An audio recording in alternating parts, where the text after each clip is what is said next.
Thomas Green adjusted his spectacles as he examined the ancient photograph under the dim light of his desk lamp. At 42, he had built a modest reputation as a historical researcher, specializing in unexplained phenomena of the late 19th century. The University of Massachusetts had just received a remarkable donation, a collection of photographs from the infamous Hillcrest Manor Party of 1899, along with journals and correspondence from the estate's owners. Fascinating, Thomas muttered, carefully placing the sepia-toned image aside. The photograph showed wealthy socialites in elegant period attire, champagne glasses raised in celebration. But what had captured his attention was the young servant girl standing in the background, her features slightly blurred, as if she had moved during the exposure. According to the accompanying notes, no servant matching her description had been employed at the estate. Professor Winters had assigned Thomas to authenticate and catalog the collection, a task he approached with methodical precision. This could make or break your tenure application, Winters had reminded him. The pressure weighed heavily on Thomas's shoulders. Beside his office window, autumn leaves swirled in the October wind. Cambridge had already surrendered to fall's embrace, the university campus transformed into a tapestry of reds and golds. Thomas reached for his coffee, cold now, and grimaced at the taste. 3 days into his research, a pattern had emerged. The mysterious servant girl appeared in every photograph from the party, always in the background, always slightly out of focus. Yet according to the meticulous records kept by the estate manager, no such girl had been present that night. His phone buzzed with a text from his wife, Rebecca. "Don't forget dinner with the Millers tonight, 7 p.m. Thomas sighed. The academic politics of dinner with the department chair and his wife held little appeal, but Rebecca had insisted it was crucial for his career. He typed a quick "I'll be there" before returning to the photographs. The final image in the set made him pause. Unlike the others, this one showed the servant girl looking directly at the camera, her expression haunting. Something about her eyes, dark pools against pale skin, sent a chill down his spine. "Thomas?" Professor Winters' voice startled him. The department head stood in the doorway, his imposing figure blocking the light from the hallway. "It's the Hillcrest collection coming along." "Fascinating material," Thomas replied, gesturing to the photographs. "There's something unusual about these images." Winters approached, peering over Thomas's shoulder. "Ah, the servant girl. Yes, quite the mystery." Thomas looked up, surprised. "You know about her?" "There are rumors, of course." The Hillcrest party ended in tragedy. 3 guests disappeared that night, never to be found. Some say the girl had something to do with it. Winters' tone was casual, academic, but Thomas detected a note of unease. "The journals make no mention of disappearances," Thomas said, frowning. "The official records were sanitized. The family had connections." Winters straightened his tie. "I've arranged for you to visit Hillcrest Manor. It's a historical site now, but the curator owes me a favor. You'll have full access this weekend." Thomas's pulse quickened. Field research at the actual location would be invaluable. "Thank you, Professor. Just be careful, Thomas." Winters' expression darkened. Some histories are better left buried. As the professor left, Thomas returned to the photograph, studying the servant girl's face. For a moment he could have sworn her eyes had shifted, now looking directly at him instead of the original photographer. Thomas blinked, attributing the illusion to fatigue. He carefully placed the photographs in their archival folder, but as he did, a small slip of paper fell out, a handwritten note in faded ink. She was never there. But she sees everything. The next morning, Thomas arrived at his office before dawn. Sleep had eluded him, his dreams haunted by the servant girl's penetrating gaze. He had excused himself early from dinner with the Millers, claiming a migraine. Rebecca had been understanding but disappointed. The Hillcrest collection awaited him, neatly organized in acid-free boxes. Thomas had barely scratched the surface of its contents. Setting aside the photographs, he turned his attention to the journals, leather-bound volumes filled with elegant handwriting. They belonged to Eleanor Whitmore, wife of industrialist James Whitmore, the host of the 1899 party. Thomas pulled on cotton gloves before carefully opening the first journal. Eleanor's handwriting flowed across the pages, detailing preparations for what she called the social event of the season. The Whitmores had spared no expense: imported champagne, renowned musicians, exotic flowers from distant continents. As Thomas delved deeper, a picture emerged of a woman obsessed with social standing. Eleanor's entries revealed deep insecurities masked by a facade of wealth and privilege. She mentioned servants only in passing, usually to complain about their incompetence. The journal entry dated October 31st, 1899, the day of the party, caught Thomas's attention. "James insists we hire additional staff for tonight's event. I reminded him that appearances are everything. Our guests must be impressed. The new girl arrived this morning, Catherine, I believe her name is." Peculiar child, unnervingly quiet. Her references claim she worked for the Blackwoods, but something about her seems wrong. James says I'm being ridiculous. Thomas frowned. Catherine, could this be the girl from the photographs? He flipped through the subsequent entries, searching for additional mentions. November 1st, 1899. Last night was a triumph, despite the unfortunate incident with Senator Harrison. James assures me the man simply had too much to drink and likely wandered off. The others are concerned, but I reminded them of the senator's reputation for such behavior. The party continued magnificently. Catherine performed her duties adequately, though several guests complained of feeling uneasy in her presence. November 3rd, 1899. The police had been asking questions about the missing guests. 3, not just the senator, but also the Pembroke woman and Dr. Finch. I told them nothing unusual occurred. James is concerned about scandal. I've dismissed Catherine. Something about the girl unsettles me greatly. She took the news with an odd smile, saying only that she would always be part of Hillcrest. Good riddance. Thomas sat back, his mind racing. 3 missing guests, just as Winters had mentioned, and Catherine hired just before the party, dismissed immediately after.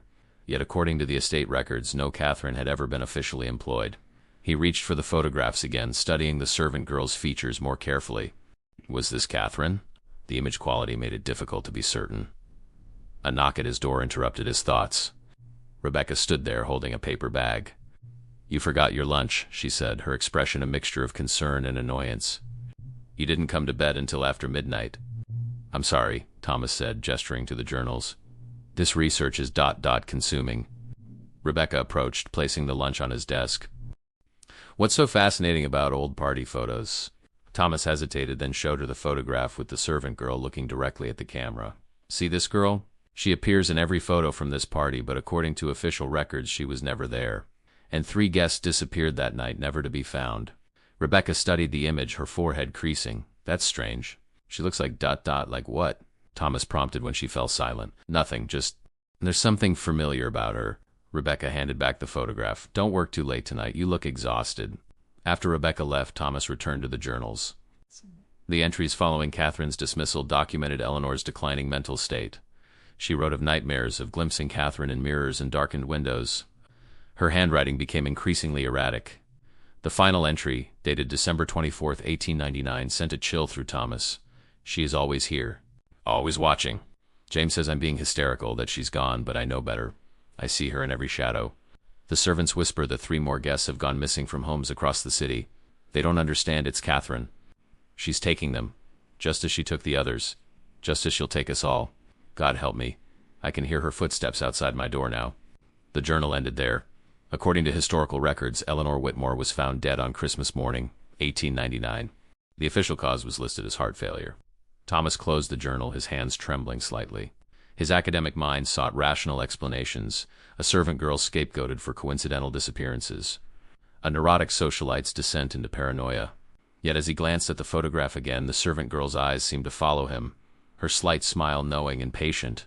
Thomas couldn't shake the feeling that Catherine, if that was indeed her name, was waiting for him at Hillcrest Manor that evening. Thomas canceled his office hours and remained alone with the Hillcrest collection. The building gradually emptied as faculty and students departed, leaving him in silence, broken only by the occasional creak of the old heating system. He had moved on to examining the party photographs more systematically, arranging them in chronological order based on timestamps and notations. The servant girl Catherine appeared in all 17 images, her position shifting throughout the evening. In the earlier photographs, she stood near doorways or at the edges of groups. By the final images, she had moved closer to the center, always near one of the 3 guests who would later disappear. Thomas paused on the 12th photograph, squinting at a detail he hadn't noticed before. Catherine stood behind Senator Harrison, who was mid-laugh at some forgotten joke. Her hand rested lightly on his shoulder, a liberty no servant would typically take with a distinguished guest. The senator's expression, while jovial, showed a hint of discomfort in his eyes, as if aware of the inappropriate contact but unwilling to cause a scene. In the next photograph, Catherine stood beside Mrs.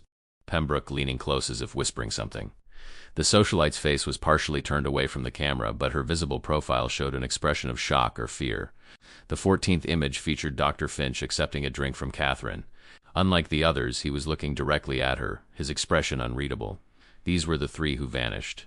In each case, Catherine had made contact, touched them, spoken to them, served them. Thomas felt a growing certainty that these interactions were significant. The final photograph in the sequence was the one that had initially caught his attention, Catherine looking directly at the camera. Thomas now realized this image had been taken near midnight, according to the notation. By this point, Senator Harrison had already disappeared, though his absence hadn't yet caused alarm. Thomas used a magnifying glass to study Catherine's face in this last image.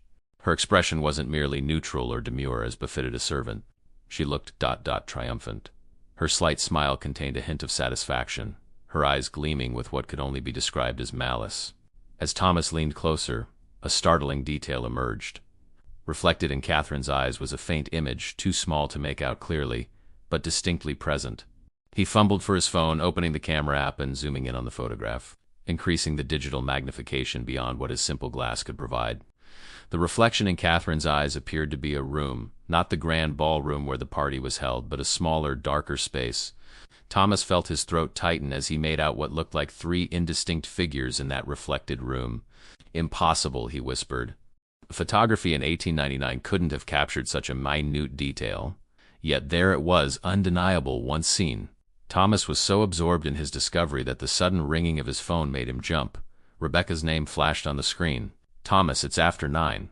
Are you coming home tonight?" Her voice carried equal measures of concern and irritation. "I lost track of time," he admitted, suddenly aware of the darkness outside his window and the emptiness of the building. "I'll pack up now." "You're obsessing over those photographs, aren't you?" Rebecca sighed. "This isn't healthy, Thomas." "I found something important," he insisted. "The servant girl, Catherine. She's connected to the disappearances. I can prove it." A pause. "Thomas, who is Catherine?" "The servant girl in the photographs. I told you about her earlier today." "You showed me photographs, yes, but you never mentioned any servant girl." Rebecca's voice had taken on a strange quality. "There was no girl in those images, Thomas. Just the party guests." Thomas felt a cold weight settle in his stomach. "That's not possible. She's in every photograph. I'm looking at her right now. I think you need rest. You've been working too hard." Rebecca's tone softened. "Come home, please." Thomas ended the call with a promise to leave immediately, but instead of packing up, he returned to the photographs. Catherine was clearly visible in each one. How could Rebecca not have seen her? Unless... A terrible thought formed in Thomas's mind. He reached for his phone again, this time opening the photo he'd taken of the collection when it first arrived, before he'd begun his detailed examination. He zoomed in on the top photograph, the same one he'd shown Rebecca earlier. His hand began to tremble. In his original photo of the collection, the servant girl wasn't there. The space where Catherine now stood was empty. Thomas frantically checked the other photographs in his phone's image. In each case, the original photos showed no sign of Catherine. Somehow she had appeared in the physical photographs only after he began studying them. A soft sound made Thomas look up, footsteps in the hallway outside his office, but that was impossible. He was alone in the building. The security guard wouldn't make his rounds for another hour. "Hello," Thomas called out, rising from his chair. No response came, but the footsteps continued, light and deliberate, approaching his door. Thomas's eyes were drawn back to the photograph in his hand, the final image of Catherine looking directly at the camera. Except now her eyes weren't focused on the original photographer. She was looking at him, and she was smiling wider. The weekend arrived with unseasonable cold, a biting wind driving rain against Thomas's windshield as he navigated the winding road to Hillcrest Manor. The Massachusetts countryside, normally picturesque with autumn foliage, appeared grim and forbidding under leaden skies. Thomas had barely slept since his discovery in the office. He'd shown Rebecca the photographs again, and her reaction had disturbed him further. She still couldn't see Catherine. When he pointed directly at the servant girl's figure, Rebecca's eyes seemed to slide past, focusing on the background behind her. "There's nothing there, Thomas," she had insisted, worry creasing her brow. "Maybe you should see Dr. Miller about those migraines." He had almost canceled the trip to Hillcrest, but a compulsion drove him forward, a need to understand what was happening. The photographs now traveled with him, secured in a waterproof case on the passenger seat. Twice during the 3-hour drive he had pulled over to check them, half expecting Catherine to have vanished again. But she remained, her position in each image unchanged. Yet something else had shifted in every photograph. She now seemed to be looking directly at him, regardless of her original pose. Hillcrest Manor emerged from the rain-soaked landscape like a specter, its Victorian architecture a monument to Gilded Age excess.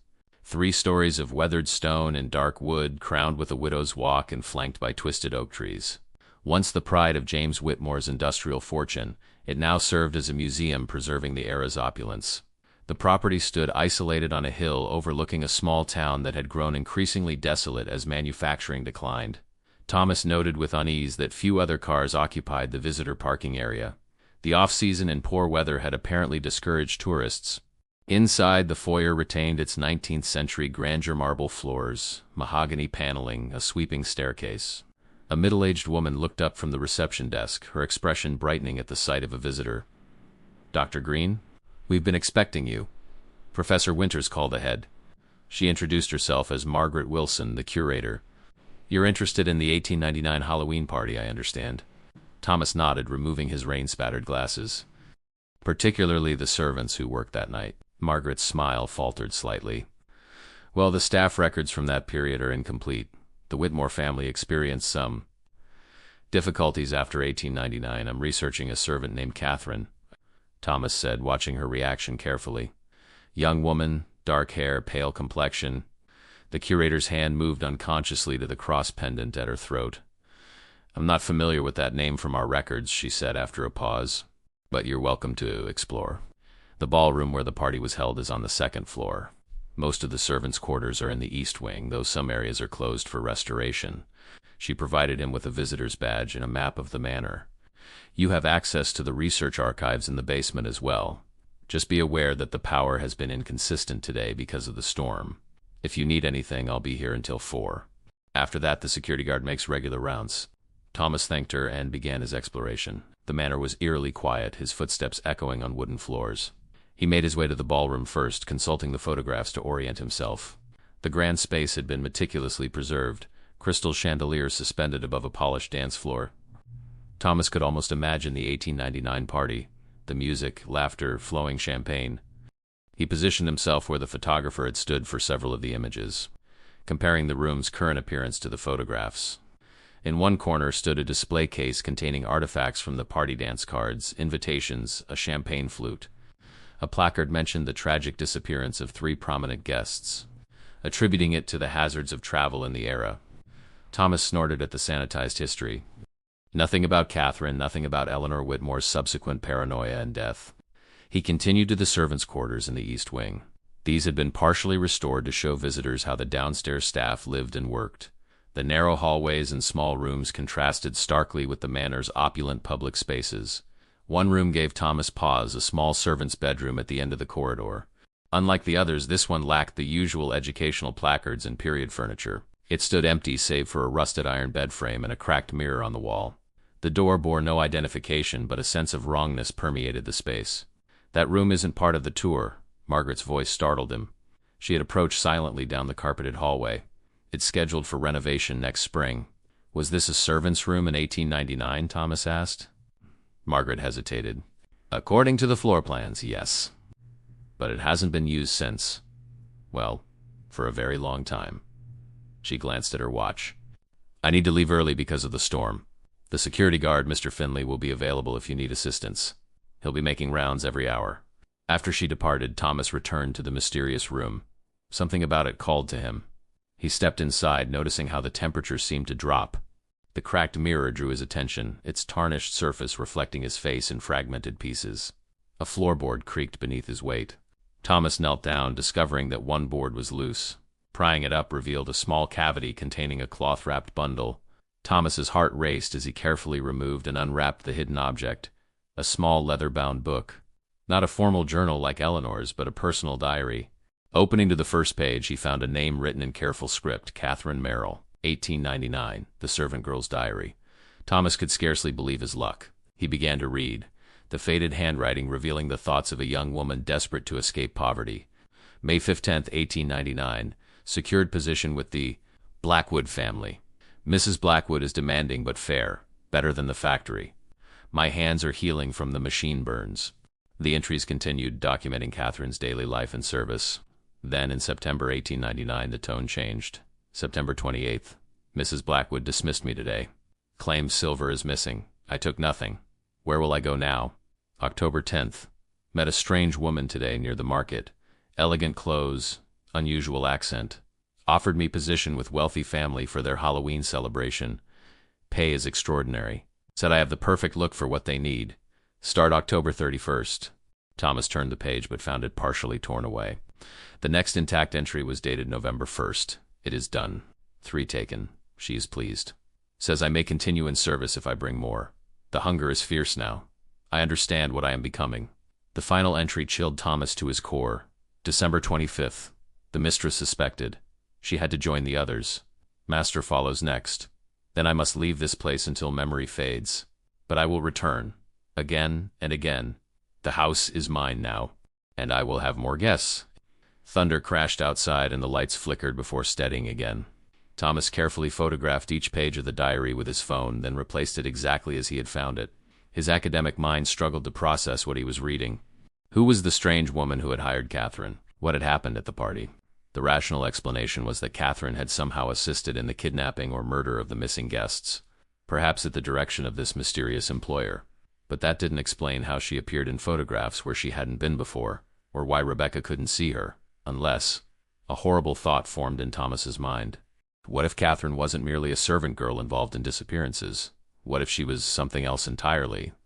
The lights flickered again and went out completely, plunging the room into near darkness. Only the gray light filtering through rain-streaked windows illuminated the space. Thomas reached for his phone, activating the flashlight function. In the harsh white beam, he saw that the cracked mirror now reflected something impossible, not his own face, but Catherine's. Her dark eyes stared at him from the tarnished surface, her lips curved in that same knowing smile. Thomas stumbled backward, nearly dropping his phone. When he steadied himself and looked again, only his own terrified face appeared in the mirror. Just my imagination, he muttered, but without conviction. He needed to leave, to get back to the main part of the house where the security guard would be making his rounds. As Thomas turned to exit the room, his flashlight beam fell on a new detail. Scratched into the wooden floor near the door were 3 sets of initials: EP, RF, Senator Harrison, Elizabeth Pembroke, Robert Finch, the 3 who disappeared from the party, and below them, scratched more recently, TG, Thomas Green. Thunder rolled across the sky as Thomas rushed through the manor's dim corridors, his footsteps echoing in the empty building. The security guard, Finley was his name, should be making rounds soon. Thomas needed to find him to show him Catherine's diary and the scratched initials. Someone else needed to witness these discoveries. But first he would check the research archives in the basement. If Catherine's diary contained truth, there might be records of other disappearances connected to Hillcrest Manor patterns that extended beyond the 1899 party. The basement stairs creaked beneath his weight, the air growing noticeably cooler as he descended.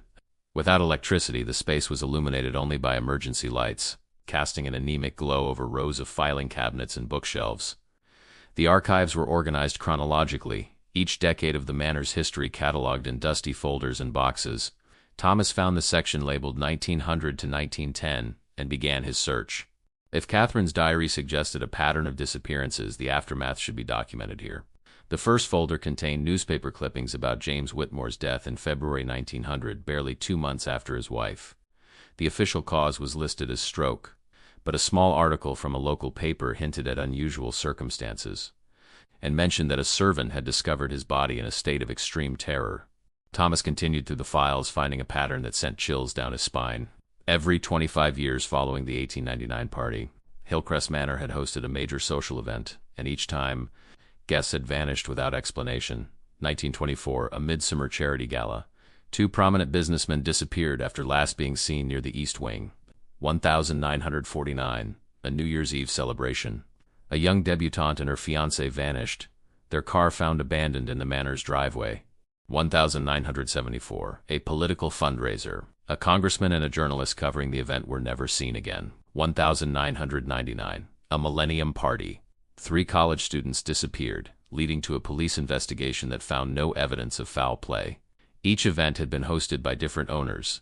The manor had changed hands multiple times over the century, yet the pattern remained consistent. And in several cases, witness statements mentioned a dark-haired young woman whom few guests recalled seeing. Thomas's hands trembled as he closed the final folder. The implications were impossible, yet the evidence formed a coherent narrative. Catherine, or whatever she was, returned to Hillcrest Manor every 25 years to claim new victims, which meant the next event would be. Thomas checked his phone calendar. October 31st, 2024. This year. Less than 3 weeks away. According to a brochure he'd seen in the foyer, Hillcrest Manor was scheduled to host a historical Halloween gala. On that date, a costume party celebrating the manor's 150th anniversary. A door slammed somewhere above, startling Thomas from his thoughts. "Mr. Finley?" he called out. "Security?" No answer came, but he could hear footsteps moving across the floor overhead. Thomas gathered the most relevant documents, stuffing them into his messenger bag alongside his own notes. He needed to show these to Professor Winters to convince him that something truly inexplicable was happening at Hillcrest Manor. As Thomas climbed the basement stairs, the emergency lights flickered and died, leaving him in total darkness. He fumbled for his phone, activating the flashlight again. The beam illuminated the stairwell, but also caught something that hadn't been there before. Handprint on the wall, small and delicate, made in what looked horribly like blood. Thomas quickened his pace, emerging into the ground floor hallway. "Hello? Mr. Finley?" he called again, louder this time. The manor answered with creaking wood and the distant sound of rain. Thomas moved toward the foyer, intending to leave immediately. But as he passed the grand staircase, he noticed a figure standing at the top, the silhouette of a young woman in a servant's dress. Catherine? The name escaped his lips before he could stop himself. The figure didn't respond, but turned and walked out of sight, moving toward the east wing. Thomas knew he should leave, that following would be dangerous, perhaps fatal. Yet something compelled him forward, up the stairs and after the mysterious figure. Was it academic curiosity? Or was Catherine somehow influencing his decisions, drawing him deeper into her web? The upper hallway was darker than the ground floor, the storm clouds blocking what little daylight remained. Thomas followed the sound of soft footsteps, his flashlight beam bouncing off ornate wallpaper and gilded picture frames. He turned a corner and found himself facing the door to Catherine's room. It stood ajar now, a faint light flickering within, not electric but the warm glow of candles. "Hello?" Thomas pushed the door open wider. The room had transformed. No longer empty, it now contained period-appropriate furnishings, a small bed with iron frame, a washstand with porcelain basin, a wooden chair. Candles burned in iron holders, casting dancing shadows on walls that were now covered with faded floral wallpaper. And seated at a small vanity table was Catherine herself, no longer a figure in a photograph, but a young woman of flesh and blood. Her dark hair was pinned up in the style of a 19th-century servant, her pale skin luminous in the candlelight. She was brushing her hair, her reflection visible in the vanity mirror, except there was no reflection. The mirror showed the room behind her, but Catherine herself cast no image. She turned slowly, fixing Thomas with those same dark eyes that had haunted him from the photographs. "You found my diary," she said, her voice soft but carrying an undercurrent of something ancient and cold. "You know what I am." Thomas stood frozen in the doorway, his academic mind racing to rationalize what he was seeing. "What are you?" he managed to ask. Catherine smiled, revealing teeth that seemed too sharp. "I was like you once. Human. Desperate. Then I met her." She spoke the word with reverence. "She offered me a choice, service or starvation. I chose service." "Who is she?" Thomas asked, fighting the urge to flee. "You don't get to know her name." "Not yet." Catherine rose from the vanity, moving with unnatural grace. "But you will meet her soon. She's very interested in you, Thomas. Your curiosity, your persistence, these are qualities she values." Thomas took a step backward. The missing people, the guests from the party, what happened to them? They feed her. Their fear, their confusion, their despair. Catherine's smile widened. "Their souls, if you believe in such things. And in return she grants me continued existence. It's quite a reasonable arrangement." "You're insane," Thomas whispered, though he knew it wasn't true. Whatever Catherine was, insanity didn't explain her presence in photographs where she hadn't been before, or this room that had transformed before his eyes. "The gala this Halloween," Thomas said, remembering the upcoming event. "You're planning to take more people?" Catherine clapped her hands in mock delight. "Very good, Professor. Yes, Hillcrest will host another magnificent party. And you'll help me select the guests." "I would never." "You already have," she interrupted, gesturing to his messenger bag. "Those photographs you've been studying so diligently? They're changing. Look at them now." With trembling hands, Thomas removed the envelope of photographs. The images had indeed changed again. Now among the 1899 partygoers, new faces had appeared, modern faces. He recognized Professor Winters' department colleagues, even Rebecca. And in every image, standing beside these anachronistic additions, was Catherine, her hand on a shoulder, leaning to whisper in an ear, offering a drink. "This is impossible," Thomas breathed. "No more impossible than a servant girl who returns every 25 years, Catherine replied. "The invitations have already been sent, Thomas. Your colleagues are quite excited about the Halloween gala. A celebration of your research, they think. Your wife has already chosen her costume." Horror washed over Thomas as he realized the implications. "You can't have them," he said, his voice firmer now. "I'll warn them. I'll stop this." Catherine laughed, the sound like breaking glass. "Who would believe you?" "Show them the photographs. They won't see me, just as your wife couldn't. Tell them about my diary. It won't be there when you return. You found it because I wanted you to find it." She stepped closer, and Thomas noticed that her feet made no sound on the wooden floor. "But I'll make you a deal, Professor. Bring me 3 others on Halloween night, and your wife can live. Isn't that fair? The same number as in 1899? "You're a monster," Thomas said, backing toward the door. "No, Thomas. I'm just a servant. Like you will be." Catherine's form seemed to flicker in the candlelight, her features momentarily shifting to something inhuman. "She's marked you already. Check your shoulder." Instinctively, Thomas reached for his left shoulder, feeling a sharp pain beneath his shirt. Rolling up his sleeve revealed a small, perfect handprint burned into his skin, the same size as the bloody print on the basement wall. "You can't escape Hillcrest now," Catherine said, her voice suddenly echoing as if from a great distance. "None of us can." The candles extinguished simultaneously, plunging the room into darkness. When Thomas's flashlight beam cut through the blackness, Catherine was gone.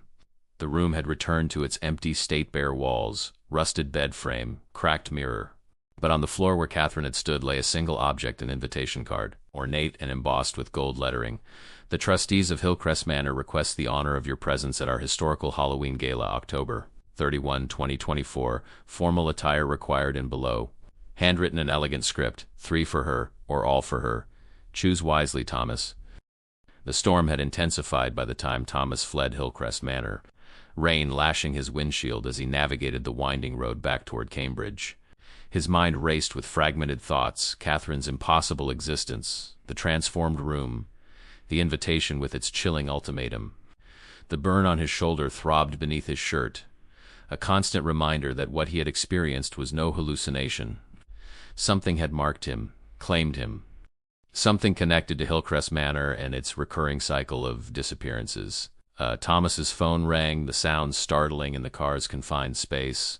Rebecca's name flashed on the screen. He hesitated before answering, unsure what to tell his wife about what he had discovered. "Thomas, are you on your way home?" Rebecca's voice carried a note of concern. "The weather reports are getting worse." "I'm about an hour out," he replied, trying to keep his voice steady. "The research took longer than expected." "Did you find what you were looking for?" The question seemed loaded with unintended significance. Thomas swallowed hard. "I found ... something. We need to talk when I get home." A pause. "That sounds ominous." "Is everything okay?" "I'm not sure," he admitted. "Rebecca, has anything unusual come in the mail recently? An invitation, perhaps?" Another pause, longer this time. "Yes, actually. We received an invitation to a Halloween gala at Hillcrest Manor.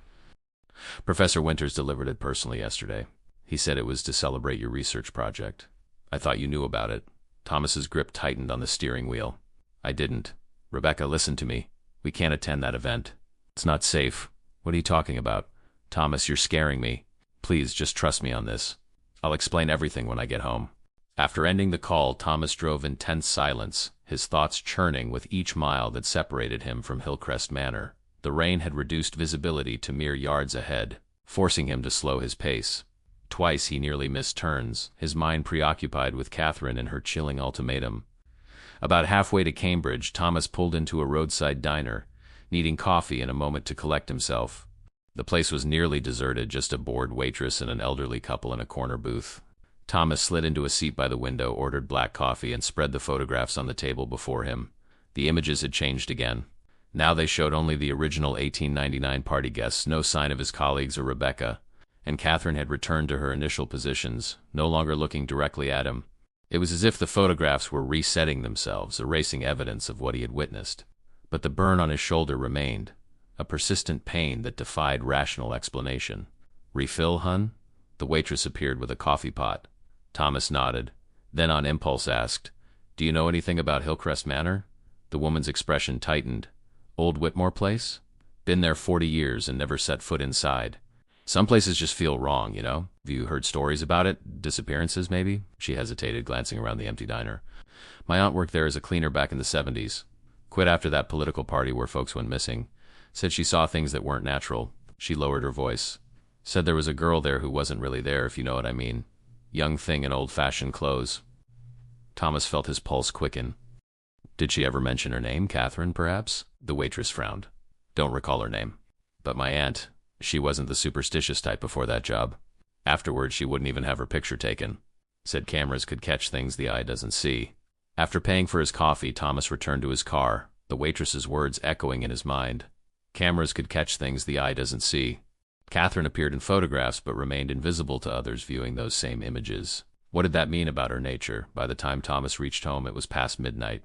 The house was dark except for a single lamp in the living room. Rebecca had waited up, her face drawn with worry. You look terrible, she said, rising to meet him. What happened at Hillcrest? Thomas placed his messenger bag on the coffee table, wincing as the movement aggravated his shoulder. I need to show you something first. He removed his shirt, revealing the handprint burn on his shoulder. The mark had darkened, the edges blistering slightly. Rebecca gasped. Thomas, how did this happen? You need a doctor. A doctor can't help with this, he said grimly. It's connected to what I found at the manor. To Catherine. He explained everything. The diary, the pattern of disappearances every 25 years, his encounter with Catherine in the transformed room. As he spoke, Rebecca's expression shifted from concern to disbelief to fear. This sounds... I don't know what to say, she finally responded. Have you considered that maybe the stress of your tenure application is affecting you? That burn could be a severe allergic reaction, and the rest. I know how it sounds, Thomas said, but the evidence is real. Look at these. He spread the Hillcrest photographs across the table. Do you see her now, the servant girl in the background? Rebecca studied the images carefully. I see... B. Wait. She picked up one photograph, examining it closely. There's someone here I didn't notice before. A young woman in a servant's uniform. Thomas felt a rush of validation. That's Catherine. You can see her now. But why couldn't I see her before? Becca's voice wavered slightly. I think she only reveals herself when she's ready, when she's chosen her targets. Thomas hesitated before adding, and I think she's chosen us, Rebecca, for this year's disappearances. Rebecca set the photograph down with trembling hands. This is insane, Thomas. We should call the police and tell them what? That a ghost, or whatever she is, has been abducting people from Hillcrest Manor for over a century. That she's planning to do it again at a Halloween party. Thomas shook his head. They'd think we're delusional. Then what do we do? Rebecca asked, her voice small. Thomas stared at the photographs, at Catherine's knowing smile. We need more information. Tomorrow I'll speak with Professor Winters. He knew about the servant girl when he assigned me this project. He delivered the invitation personally. He must know something about what's happening. That night, Thomas slept fitfully, his dreams haunted by endless corridors and Catherine's voice whispering, 3 for her, or all for her. He woke several times, checking to ensure Rebecca was still beside him, half expecting to find Catherine watching from the corners of their bedroom. By morning, the burn on his shoulder had formed a perfect scar, no longer painful but permanently marked into his skin. The handprint was smaller than an adult woman's, yet the implication was clear. Thomas had been claimed. Monday morning arrived with crisp autumn sunshine that belied the darkness Thomas had encountered at Hillcrest Manor. He arrived at the university early, determined to confront Professor Winters before his first class. The department was quiet, most faculty not due for another hour. Winters' office door stood ajar, light spilling into the hallway. Thomas knocked tentatively. Come in, Thomas. I've been expecting you. Winters sat behind his desk, looking remarkably composed for such an early hour. How was your visit to Hillcrest? Illuminating, I hope. Thomas closed the door behind him, studying his mentor with new suspicion. You knew, didn't you, about Catherine? About what happens at Hillcrest every 25 years? Winters leaned back in his chair, his expression unreadable. Sit down, Thomas. This conversation requires clarity. Thomas remained standing. You delivered an invitation to my house for the Halloween gala. Why would you do that if you knew the danger? Because, my dear colleague, knowledge requires sacrifice. Winters opened a drawer, removing a small leather-bound book identical to the diary Thomas had found at Hillcrest. You're not the first academic to discover Catherine's secret. I found this diary in 1999, hidden in that same loose floorboard. Thomas felt the blood drain from his face. 1999... The Millennium Party. 3 college students disappeared. Yes, Winters nodded solemnly. My research assistant was among them. Brilliant young man. Such a waste. You knew he would disappear, and you did nothing? Thomas's voice rose in disbelief. Why? Winters sighed, as if explaining a simple concept to a slow student. I did what was necessary to protect myself and my career. Catherine offered me the same choice she offered you 3 sacrifices in exchange for my safety. I chose academia over sentimentality. You sacrificed your own research assistant, Thomas whispered, horrified, and 2 others. Self-preservation, Thomas. The most basic human instinct. Winters tapped the diary. Catherine and her employer have sustained this cycle for generations. Fighting it is futile. Her employer? Thomas recalled Catherine's reverential tone when speaking of her. What is it? Who is pulling Catherine's strings? I don't know its true nature, Winters admitted. Something ancient. Something that feeds on fear and despair. Catherine is merely its servant, its procurer. As am I, in a sense. As you will be. I won't help you abduct people for some supernatural predator, Thomas said firmly. Winters smiled thinly. Brave words. But consider the alternative. If you don't choose 3 sacrifices, Catherine will take everyone at the gala, including Rebecca. He paused, letting the implications sink in. 25 years ago, I made a pragmatic choice. Now it's your turn. There must be another way, Thomas insisted. We could cancel the event, warn people away from Hillcrest. Impossible. The invitations have been accepted. The cycle is already in motion. Winters rose from his chair, suddenly looking tired. I've lived with this burden for 25 years, Thomas. Each Halloween I remember those 3 faces. But I've also published groundbreaking research, secured tenure, built a respected career. Life continues. At what cost? Thomas asked quietly. That's what you must decide. Winters handed him a small envelope. Inside are the names of 3 graduate students. Unremarkable minds, minimal family connections. Their absence would barely ripple the academic pond. Thomas took the envelope reflexively, then dropped it on the desk as if burned. You're a monster. I'm a survivor, Winters corrected. And I've ensured your invitation to the gala includes a +1. Rebecca will be expected to attend. His tone hardened. Choose 3, Thomas, or lose everything. As Thomas turned to leave, Winters added, the mark on your shoulder, it binds you to Hillcrest. To Catherine. You can't run from this. Believe me, I've tried. Thomas paused at the door. How do you know about the mark? Winters unbuttoned his collar, revealing an identical handprint scar on his own shoulder. Faded with age, but unmistakable. We're connected now, Thomas. Part of something greater and more terrible than we can comprehend. Outside, the bright autumn day seemed suddenly sinister, the campus's beauty a thin veneer over unspeakable corruption. Thomas walked numbly to his office, locking the door behind him. He had just learned that his mentor, respected academic he had admired for years, had knowingly sacrificed 3 innocent lives to save himself, and now Winters expected him to do the same. The weight of the decision pressed down on Thomas like a physical force. 3 strangers to save Rebecca and himself, or refuse and risk everyone at the gala. Thomas removed the photographs from his messenger bag, spreading them across his desk. Catherine stared back at him from each image, her expression a challenge. In the final photograph, Thomas noticed a new detail in the background, barely visible, stood a tall, thin figure in dark clothing. The figure's face was obscured, but something about its presence sent a chill through Thomas. Was this her, Catherine's mysterious employer? The entity that required sacrifices every 25 years? Thomas's phone buzzed with a text from Rebecca. Made appointment with Dr. Miller about your burn. 3 p.m. today. Please come home early. The concern in her message only intensified Thomas's determination. He would not sacrifice innocent lives, but neither would he allow Rebecca to become a victim. There had to be another solution, some way to break the cycle. Thomas turned to his computer, searching university archives for any mention of similar patterns at other historical sites.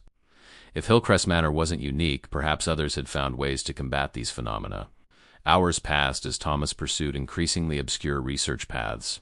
His scheduled classes came and went, ignored for the first time in his meticulous academic career.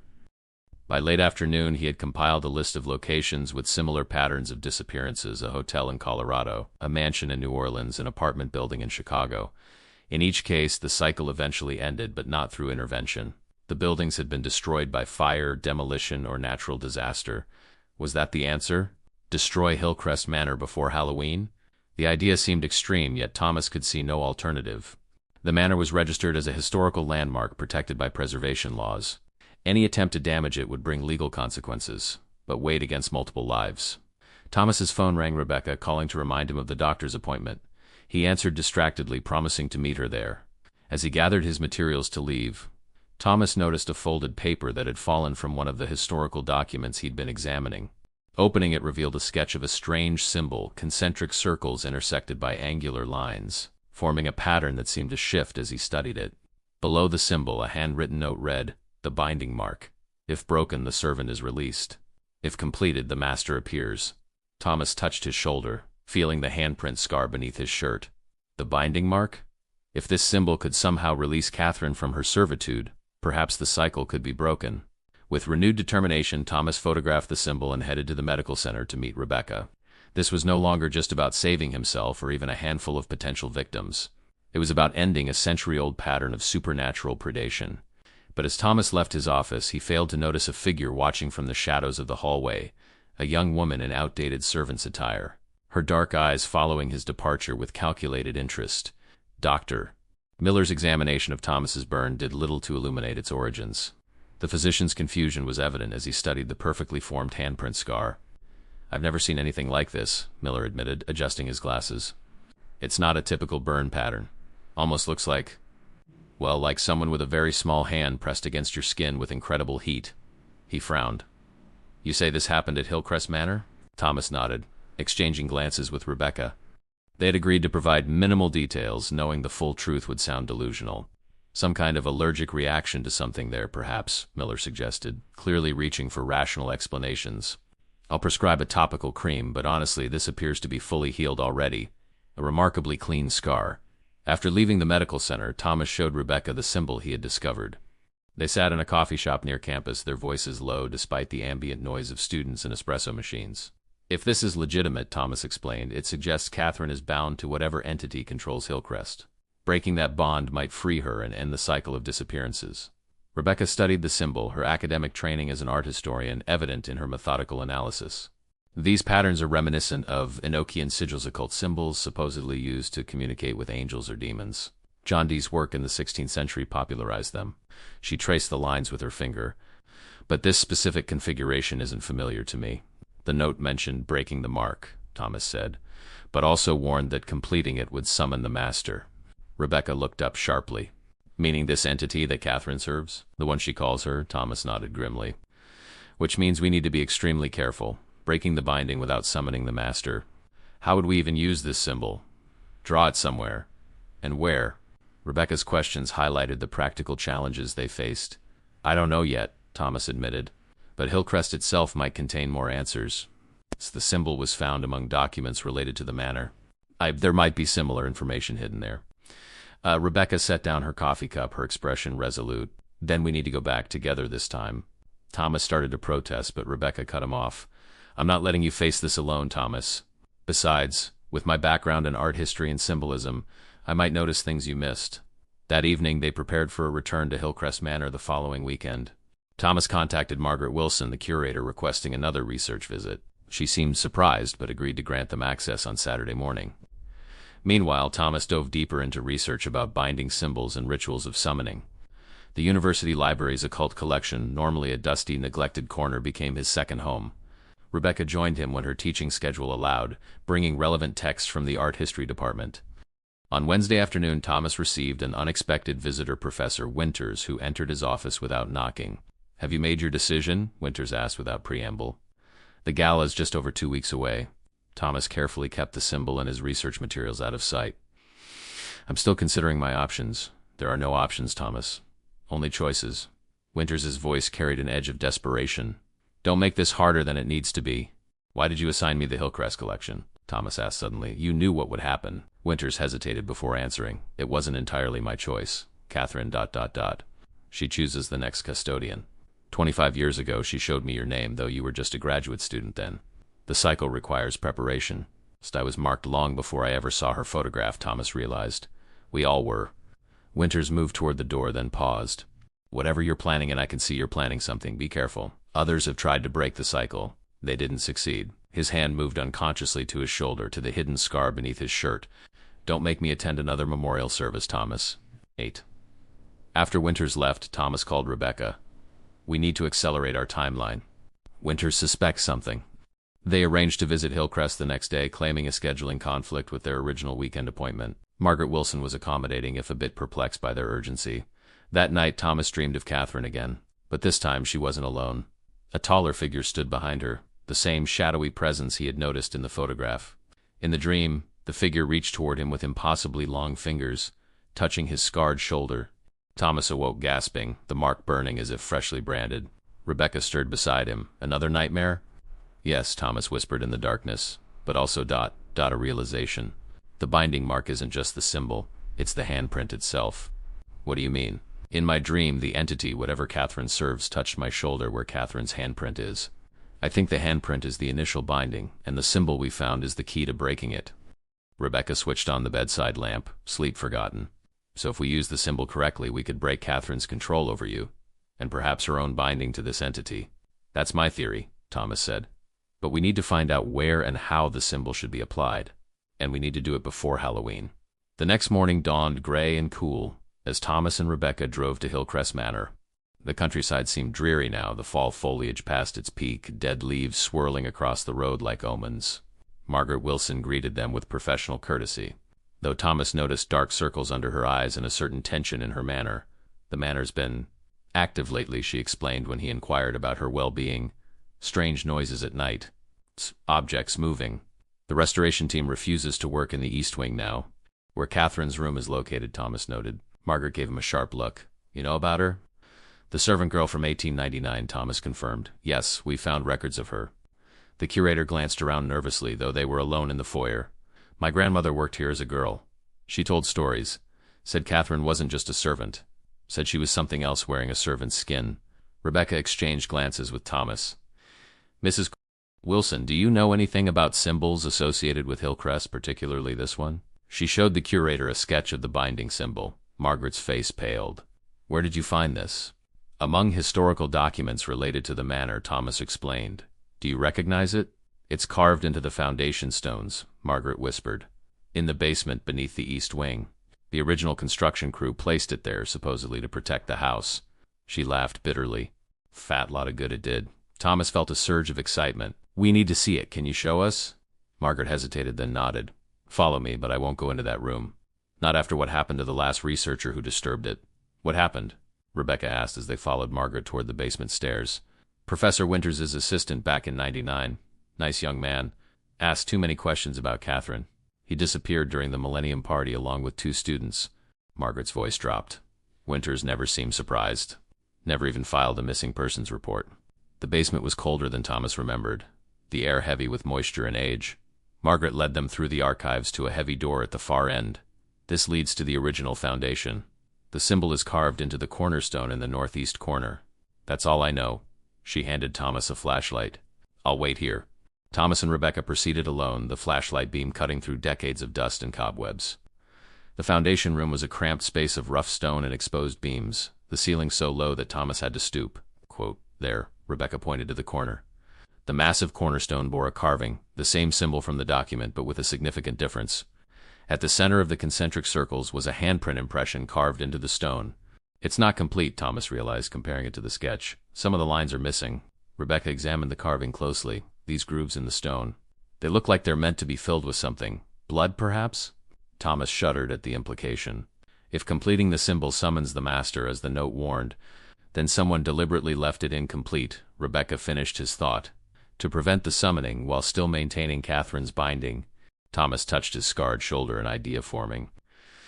What if my mark is connected to this one? The note said, breaking the binding mark releases the servant. You think placing your marked shoulder against this carving might break Catherine's binding? Rebecca sounded skeptical. Not alone, Thomas clarified. The symbol needs to be broken, not completed. See these lines here? He pointed to portions of the carving.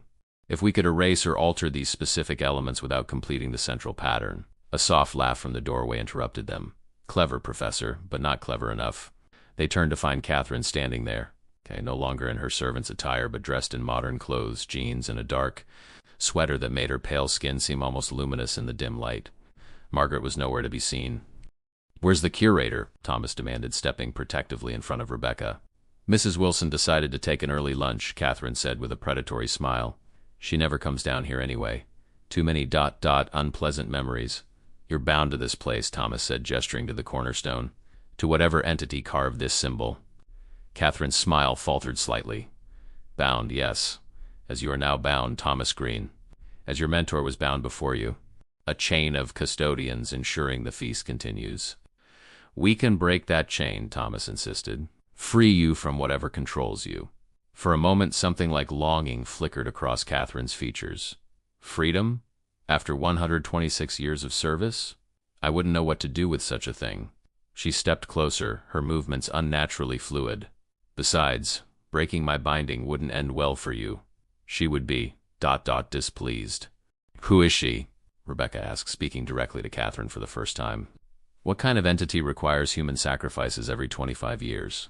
Catherine tilted her head, studying Rebecca with newfound interest. Brave question from the professor's wife. She is hunger. She is patience. She has existed since before this land had a name, and she will exist long after your civilization crumbles to dust. Thomas noticed Catherine kept her distance from the cornerstone, never approaching within several feet of the carved symbol. A weakness, perhaps? You said I'm bound now, Thomas pressed, trying to keep her attention. Because of this? He touched his shoulder. Her mark, Catherine nodded. It connects you to her, through me, a chain of influence. Just as your mentor bears the same mark, connecting him to those who came before. Winters is compelled to continue the cycle, Thomas realized, to find replacements like me. The cycle sustains us all, Catherine agreed. 3 souls every 25 years. A modest price for the prosperity Hillcrest brings to its custodians. Rebecca had been slowly moving toward the cornerstone during this exchange.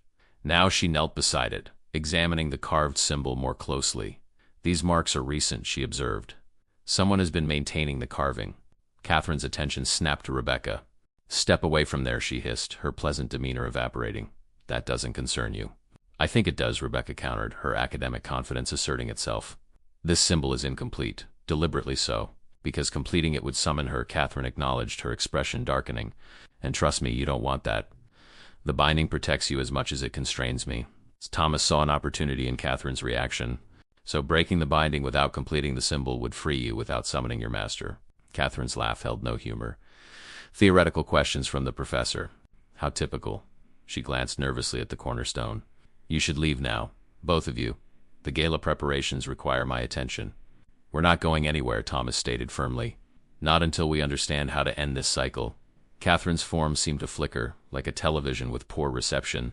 For a moment, Thomas glimpsed something beneath her human appearance, something gaunt and ancient, with too many joints and angles that bent in impossible ways. You've seen too much already, Catherine snarled, her voice distorting. She warned me about your curiosity, said it might prove problematic. She lunged toward Rebecca, moving with inhuman speed. Thomas reacted instinctively, throwing himself between them. As he collided with Catherine, a burning sensation exploded across his scarred shoulder, so intense he cried out in pain. Catherine recoiled, her form flickering more violently now. What have you done? She gasped, looking at Thomas with a mixture of fear and wonder. Thomas felt something warm trickling down his arm blood from his reopened scar. Without conscious thought, he staggered to the cornerstone, pressing his bleeding shoulder against the carved handprint. Thomas, no! Rebecca cried, but it was too late. The moment his blood touched the carving, the stone began to glow with an eerie blue light. The lines of the symbol shifted, some fading while others intensified. Catherine screamed, a sound of both agony and relief that echoed through the foundation room like a physical force. You've broken it, she whispered, staring at her own hands as they became increasingly transparent. The binding is broken. Is that good or bad? Thomas asked, clutching his shoulder as he backed away from the cornerstone. Catherine's form continued to fade, but her smile returned different now, peaceful rather than predatory. For me? Liberation? For you? She glanced at the symbol where Thomas's blood had erased certain lines while enhancing others. I don't know.